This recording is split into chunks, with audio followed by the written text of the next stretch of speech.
நான் வந்து இப்போ மல்லிப்பூ புது விதமா கட்டுறதுன்னு சொல்லியிருந்தேன். அதில் ஒருத்தர் கேட்டிருந்தாங்க, நீங்கள் கொஞ்சம் க்ளோஸ்அப்பில் பொறுமையாக கட்டி காட்டுங்க அப்படின்னு.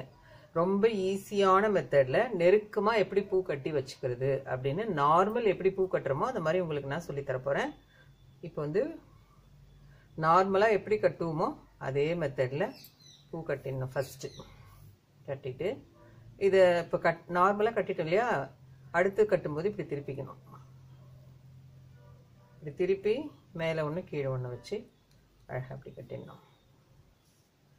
திரும்பவும் இப்படி திருப்பிடணும். இப்படி திருப்பிட்டு கட்டினா இது இந்த மெத்தடில் கட்டினா பூ வந்து நல்லா நெருக்கமாக இருக்கும். மாலை கட்ட தெரியாதவங்க கூட இந்த மாதிரி கட்டி வச்சுக்கலாம். ஒவ்வொரு இதுக்கும் இப்படி திருப்பிக்கினே இருக்கணும். ரெண்டு சைடும் இந்த சைடு திருப்பிக்கினே இருக்கணும்.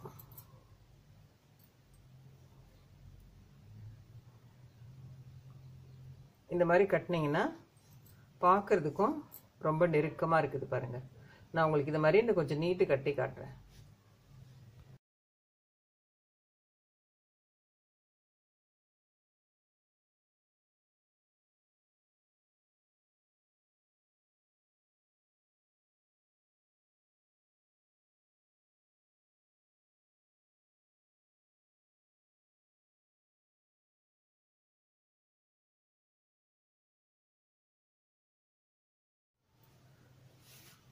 இங்கே பாருங்கள், நான் அதே மாதிரி கட்டியிருக்கேன்.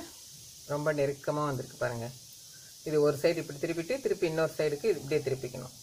நம்ம எவ்வளோ நீட்டு வேணாலும் இந்த மாதிரி கட்டிக்கலாம். பூ மாலை கட்ட தெரியாதவங்க இது போல் கட்டி வச்சுக்கோங்க. இதை பாருங்கள் எவ்வளோ நெருக்கமாக அழகாக இருக்குது பாருங்கள். நீங்களும் இதே மாதிரி ட்ரை பண்ணுங்கள். ரொம்ப ஈஸியான மெத்தடில் மாலை மாதிரி நெருக்கமாக கட்டுறது இப்படின்னு சொல்லியிருக்கேன் நான். நீங்களும் இதே மாதிரி ட்ரை பண்ணுங்கள்.